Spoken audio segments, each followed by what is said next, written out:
What's up, everyone? Welcome back to the channel. My name's Matt, and I run a laser engraving and embroidering and printing company out of my garage.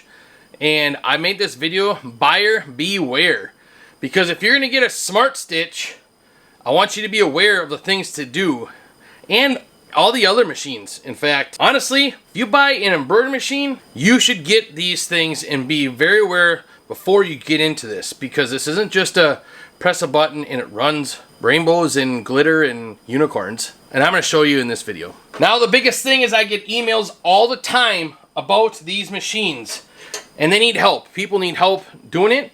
There is so much out there on which way to do what and everything.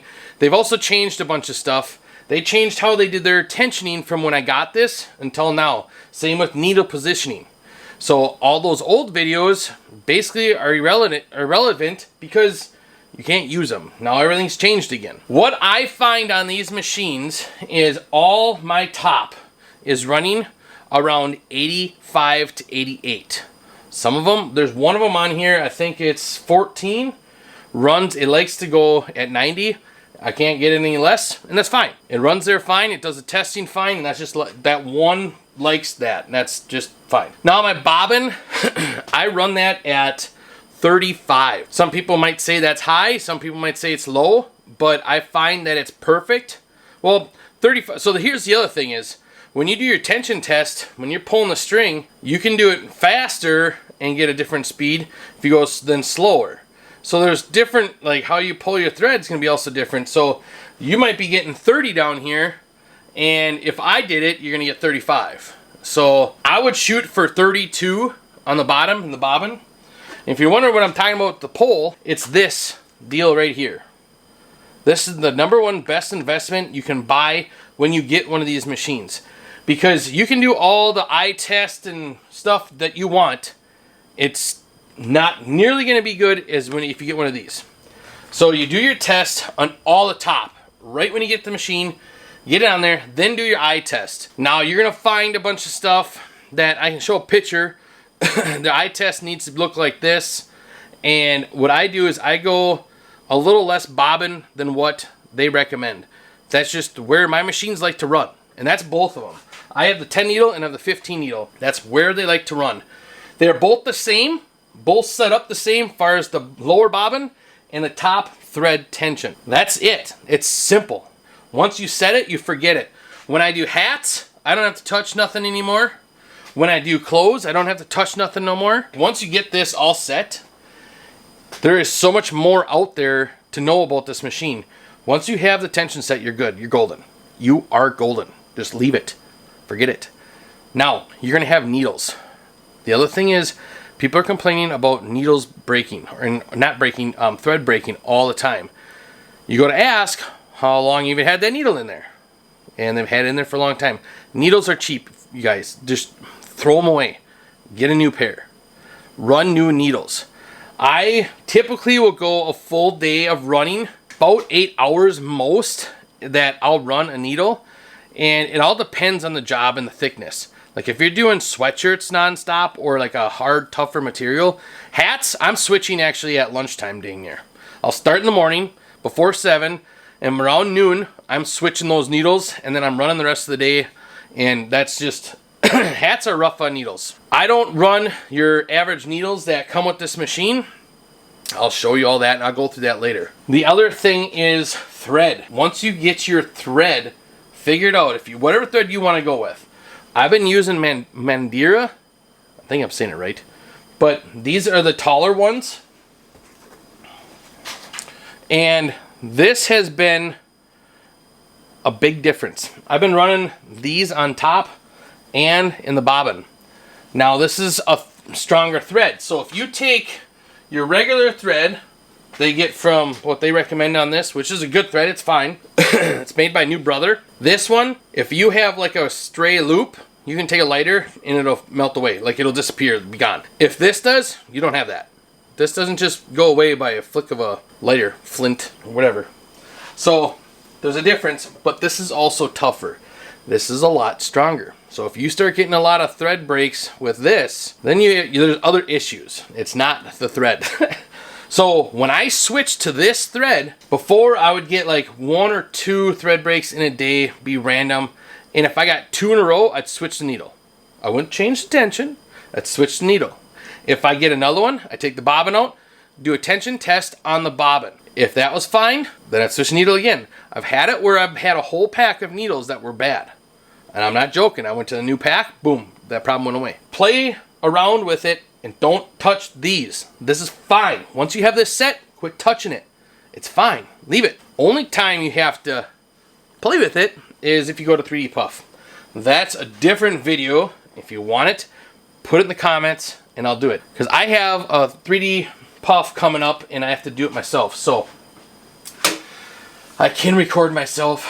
The other thing is, with all of this stuff going on, once you have this dialed in, oiling your machine and staying on the maintenance.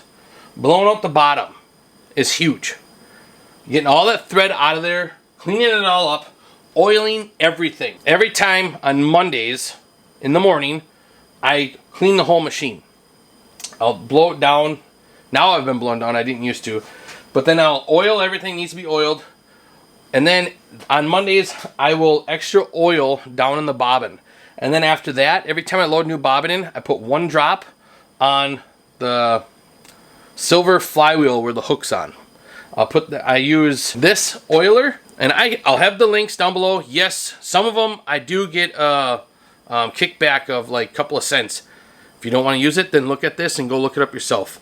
If you want to bless me with a couple of cents, buy it, use my link. I also have links for these machines. This is what I use.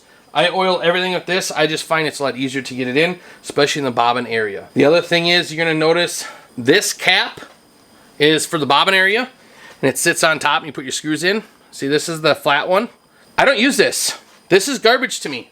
I use the raised one on everything, and that eliminates so many problems.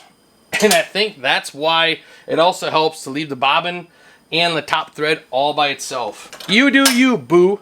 But I don't do that. I don't switch it, I leave it. Talking to Smart Stitch, they told me to do the same thing. I don't know what they're saying now, that was a while ago, but it's been working for me and I am not switching it whatsoever. The other thing, different kind of backing. Now, you're gonna have cutaway, pull away, or tear away I should say, and then you're gonna have, there's a top one, it's water, I can't think of the name, but you spray it and it dissolves, and then you wipe it with a towel and it disappears.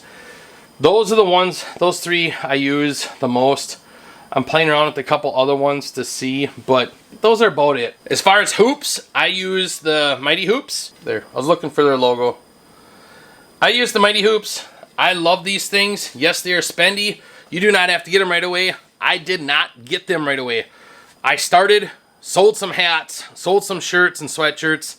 Then I got these. I used that money to get these. This will save you so much time, and it also comes with the table.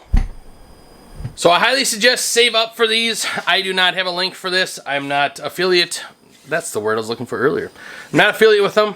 They're just great, and they're out of Wisconsin. So I guess one good thing came out of Wisconsin. I'm from Minnesota, so I got to give them a little hard time. The other thing, I don't have it on the 15 right now because I'm running flats. This one I'm running hats, so I'm going to show you on here. On these hat drives, you want to lower these down all the way until they dang near hit. You want them as close as you possibly can. The reasoning is you will have blowback from your hats, so it'll be popping. So what will happen is your hat will be in there embroidering, and it's going to go down like this. Like a lot though.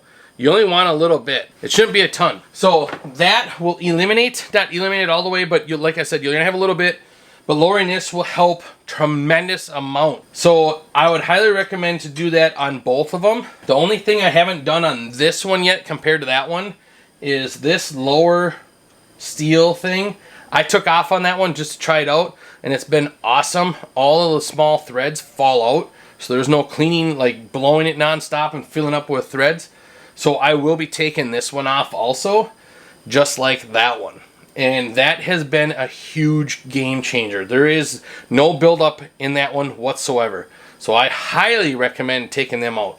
I have not done this yet on this one, but it will happen. Other than that, if you're looking at getting one, I highly suggest it. You know, everyone's got their own personal finances, shit going on in their life. I'm sorry. I get it. I don't need to hear the sob story. All I can do is help you to get through it and help you to guide. I bought my first laser. I was broke. Okay? I get it. If you're broke and you're trying to make a better life for yourself, I get it. I was there. I did it. You can do it with this machine. You can do it with the laser. You can do it with what you have at your house. You have to be willing to do it, and you can do it. It can be done. You start selling stuff. You manage your money very well. You keep your earnings, and you buy the next machine to help it make it easier to push out more product. Now you start pushing more, then you upgrade again. And then you can start reaping some of the benefits from the business, but keep pushing to upgrade, upgrade, upgrade, upgrade. That's what I'm doing. Look at all the machines I have. I have how many lasers over here? I got presses, lasers, more presses, embroidery machines. I mean, how much longer before I get another one? Could I use one? Absolutely. But you know what I really could use? A lot more room. So let's say if you're broke and you got to get this, you have to splurge for this. This is the #1 thing. This is key. This is going to help you in so many problems. This comes with all the thread to get started. So now all you have to do is get some hats or shirts, whatever you want to try to sell. You have the tensioner, get this running, and start selling the product. It's not that difficult. Stop talking yourself out of it. It's worth doing 100%. This isn't for everyone also. This is not for everyone. But it's for me, and it might be for you. I love what I do. So I think that's why it's so easy for me. And I love doing these videos. It's just, I'm also really busy, so it's hard. But I did say I will be doing more videos, and I'm not lying, I am. I have 2 people, the part-timers, and it's taken weight off like you wouldn't believe. I have to make some adjustments yet before I get back into the groove. But my goal is to just set up 1 day a week of me working in the shop. So just keep vlogs up like that. That's all I got. If you have any doubts, just shut up. You're fine. Glad you guys see me again. Bye.